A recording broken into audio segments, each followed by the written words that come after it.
नमस्ते दोस्तों, आप लोगों को मैं अपने यूट्यूब वीडियो में स्वागत करता हूँ। इस वीडियो में हम लोग कारक और विभक्ति के बारे में जानेंगे, जिसका यूज आपके भोजपुरी और अवधी भाषा में किया जाता है। मैथिली भाषा का वीडियो पार्ट 1 में है और ये पार्ट 2 है, जिसमें हम सब जानेंगे। कारक और विभक्ति के बारे में जानते हैं। कारक और विभक्ति, केस एंड इंडियन। इसमें हो गया आप कर्ता जानते हैं, जिसपे जो व्यक्ति काम करता है। कर्म हो गया जिसपे असर पड़ता है। कारण साधन हो गया जिसकी मदद से काम किया जाता है। और संप्रदान हो गया जिसके लिए काम किया जाता है। प्रधान हो गया जिससे हम दूर हो रहे हैं। षष्ठी हो गया अधिकार जनाने के। अधिकरण हो गया आधार और स्थान। वैसे ही भोजपुरी में क्या होता है, भोजपुरी अवधि में कर्ता तो हम हो गया, कर्म हो गया आपके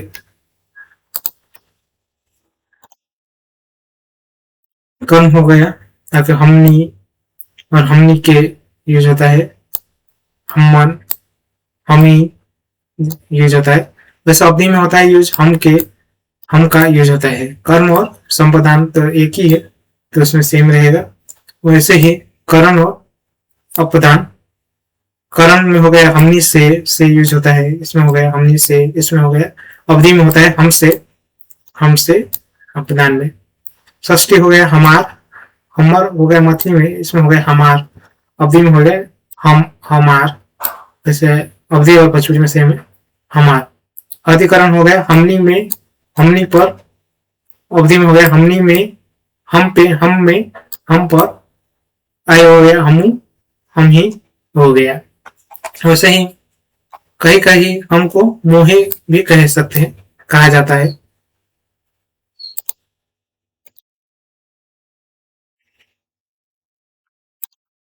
वैसे इसमें एग्जाम्पल का बात नहीं करेंगे, एग्जाम्पल का बात हो गया है पार्ट 1 में। अब उसी का जो जिसमें हम यूज हुआ था उसी में ये यूज हो जाएगा। वही सेम चीज है, उतना अलग चीज नहीं है। उसमें क्या होता था, कर्म में हमर होता था। इसमें क्या हो गया, हमनी के हो गया। और थर्ड में क्या होता है, हमिन के। वैसे ही आपके अवधि में था हमन, हम के, हम का। वैसे ही एग्जाम्पल यूज कर सकते हैं। वैसे ही हम जाते हैं सर्वनाम रहुआ राउर पे। कर्ता हो गया रहुआ, कर्म हो गया रहुआ के और संप्रदान हो गया रहुआ के। कर्म और अपदान हो गया रहुआ से। अधिकार जनाना है, षष्ठी हो गया राउर। अधिकरण हो गया रहुआ में, रहुआ पर। वैसे ही सर्वनाम, तो सर्वनाम है, तो सर्वनाम हो गया आपके तो। कर्म हो गया तोहनी, तोहनी, तोहनी के। अवधि में हो गया, अवधि में हो जाता है तो के, तो के, तो के हो गया अवधि में। थर्ड में होता है तोहीन। वैसे करण और संप्रदान होता है तोहिनी, तोहनी से लगता है। वैसे अधिकार जनाने के लिए षष्ठी हो गया तोहार। अधिकरण हो गया तोहनी में, तोहनी पर। ये वर्ष हो गया तोहू, तोहे। वैसे हम सब जाते हैं सर्वनाम तू पे। तू सर्वनाम कर्ता तू हो गया। कर्म तुहनी, तुहनी के। और तुहीन भी कहा जाता है कर्म में। वैसे ही करण और अपदान है तुहिन से, तुहनी से। षष्ठी हो गया तुहार। अधिकरण है तुहनी में, तुहनी पर। यू ऑल्सो हो गया तुहू, यू ओनली हो गया तुही। वैसे सर्वनाम ई पे जाते हैं आदर रूप। कर्ता इहा, कर्म इनका। उधर किधर हिन का, इधर का ई नहीं, ये हो गया है। सॉरी, इनका, इनको, इनका से। वैसे षष्ठी हो गया इनकर। अधिकरण हो गया इनका में, इनका पर। ये अनादर रूप। ये नहीं हुआ। यहाँ क्या होगा, एकरा, जो हम मैथिली भाषा में पढ़े थे एकरा, सेम। वैसे करण अपदान का एकरा से। अधिक षष्ठी हो गया एकर। अधिकरण हो गया एकरा में, एकरा पर। निर्जीव वस्तु मतलब एकरा ही होगा, कहीं कहीं यही भी जोड़ सकते हैं।